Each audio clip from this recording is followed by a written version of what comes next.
How's it digging, my shovels? This is Spade here, and today I got a UU match here with Victini and friends again. And this is going to be a little follow-up to the previous battle that I posted, because there was a lot of confusion about the new event Victini's nature in question, because many people thought that it would be only distributed with lax nature, because there was one picture in the internet running around where there was a lax nature Victini.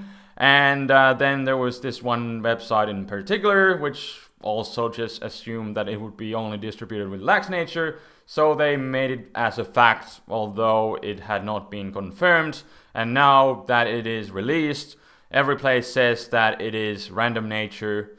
So I'm guessing it can still be open, but you know, assuming that every website, fan site available says that it's a random nature, then I'm gonna assume that it's in random nature, especially since there's a lot of people also on forums posting that it's a random nature. But I guess if you have a link to some Japanese website that definitely says it can be random nature, which it can, because, yeah, I'm just rambling at this point. But yeah, if you have a link, you can leave that in the description or something, or PM me or whatever, because I don't think you can post links on YouTube directly because it doesn't like them or something. But anyways, we got a match here. UU match, obviously, like I already said, and against Zoroark, I think this was. And for this match, I decided to lead with my Drifblim, the Trick Scarfer, because I was looking at his possible leads, and I saw Uxie and Swampert and Gligar, which I would really love to dump the Choice Scarf on. So I was like, let's do that, and he leads with the Uxie. I get to trick him the Scarf, and it turns out he's a dual screener, so that works out even better, because now obviously he's crippled and he's locked into light screen, so he's gonna be forced to switch out. And then, you know, predicting him to switch out, I'm just gonna go for the Will-O-Wisp. So now the Drifblim has now successfully crippled two of his really solid walls, and one of them being the dual screener, which now really can't do much at all. But I go into my Claydol as he puts a Toxic on me, and then it turns out that he has Protect. He was obviously scouting for the Ice Beam, but I was like, hey, let's set up the rocks while I have the chance. So now though, I decided to switch out, and I decided to go into my melee attack, because I was pretty sure that he would just try to roost off the damage and get rid of the flying types, so I could safely go into my melee attack. Well, in any case, I can go safely into my melee attack because, you know, obviously he can't do anything being burned, and then I do pack the Hidden Power Eyes on this one because it's the Choice Specs melee attack. So I was like, hey, let's use Hidden Power Eyes because it's kind of useful on many situations. I may still change that to some other hidden power like fire or even grass, who knows, depends on the team where I want to use that, but whatever, now it has ice, so there you go. But in comes the Uxie again to take the hit, and I'm just gonna go straight back into my Claydol because I figure he's gonna set up his Stealth Rocks, because dual screeners usually also pack rocks when we are talking about Uxie. So I'm just gonna go for the Rapid Spin to get rid of the rocks straight away as he goes back into his Gligar. This way I can keep my momentum, I won't be taking Stealth Rock damage, and I still have my rocks up on his side of field. And here I decided to try out going for the Ice Beam because I haven't revealed that yet, but again, he's just gonna play it safe. Well, the roosting is pretty much the only thing that he can do in this situation, so I guess it's like whatever, but at least I get a bit of damage on him, and especially with the burn and the fact that he obviously doesn't have lefties because he violates, the damage is racking up real fast. And here I decided to go into my Victini because I know he's burned and he can't do anything. He actually decides to go for the Rock Slide, which is kind of a surprising move on Gligar in the first place, but since he is burned, he can't do anything to me. And I decided to go for the Glaciate because, you know, it would be 4 times super effective. I could just take him out, but he's gonna make the good play, go into Swampert because he knows he can pretty much take any hit from him barring like a Grass Knot, but I do not have Grass Knot on this set because I'm running... this Victini is actually mixed and it only has the new event moves. I'll definitely have to make a new Choice Banded one with the Bolt Strike, but that's gonna be for the future.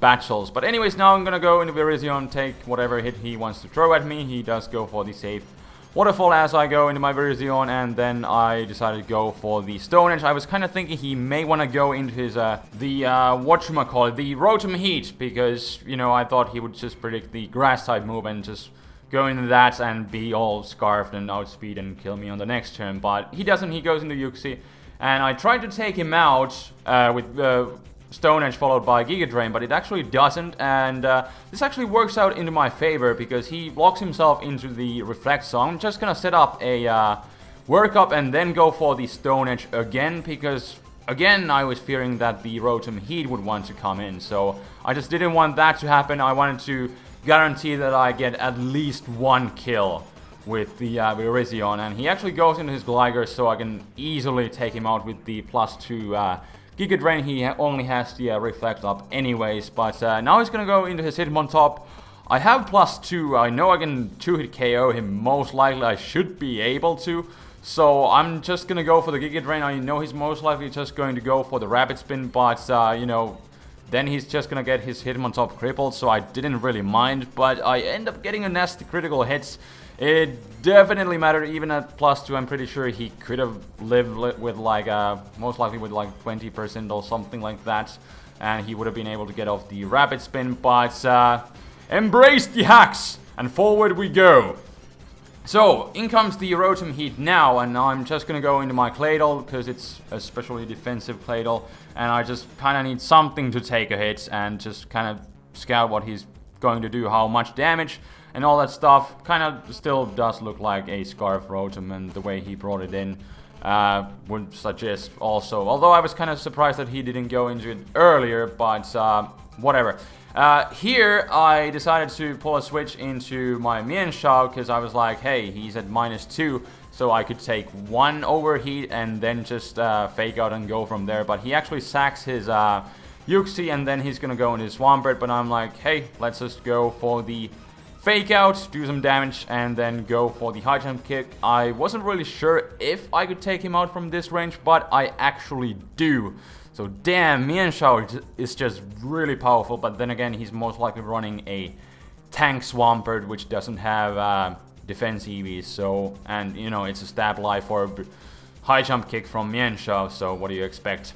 Anyways, now I'm gonna go into my Claydol here, because he goes into his Rotom Heat. He can go for the overheat and destroy everything, but he actually decides to go for the Volt Switch to keep the momentum going on, and I could just stay in again, but I was like, hey, his last remaining Pokemon is the Honchkrow, and if I go into my Virizion, you know, he's gonna be forced to go into the Honchkrow, and then I can just proceed to take him out either with the Stone Edge or the Close Combat. Not really sure if the Close Combat will take him out, but I figured it would be my best bet, because the very least I can bring him down to a range where I can revenge kill him with the Mienshao, but I do end up getting another nasty crit, so embrace the hacks once again, but this one, to be honest, didn't matter at all, because I could have just gone into my Mienshao to fake out kill him, so, because, you know, Honchkrow doesn't have the best defenses, and I already had the rocks damage, so I'm not really, I guess somebody can calc it from the workup Virizion how much it would have done, you know, it's a CC. But anyways, here's some shenanigans with Rotom again. He actually misses an overheat as I was going to sack my Claydol, but yeah, I was just going to sack it in the first place, and now it dies, and then I can go into my Victini and finish off the match with the awesome new move that is known as Blue Flair. Here it comes right after the special attack drop. Blue, blue, blue, blue, blue, Blue Flair! And it looks awesome.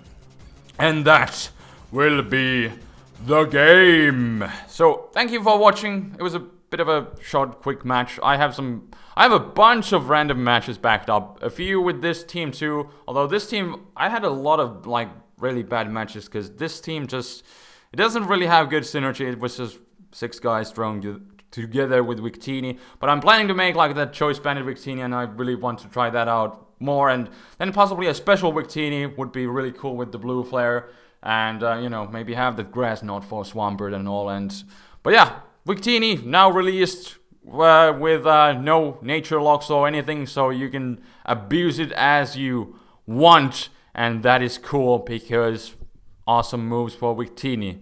and I like it. It's one of my favorite Gen 5 pokes, if you haven't figured that out by now. But anyways, I'm rambling, and I really have nothing else to ramble about at this point, so that is going to be the match for today. So thank you for watching, and until next time, this is the Flaming Spade signing out.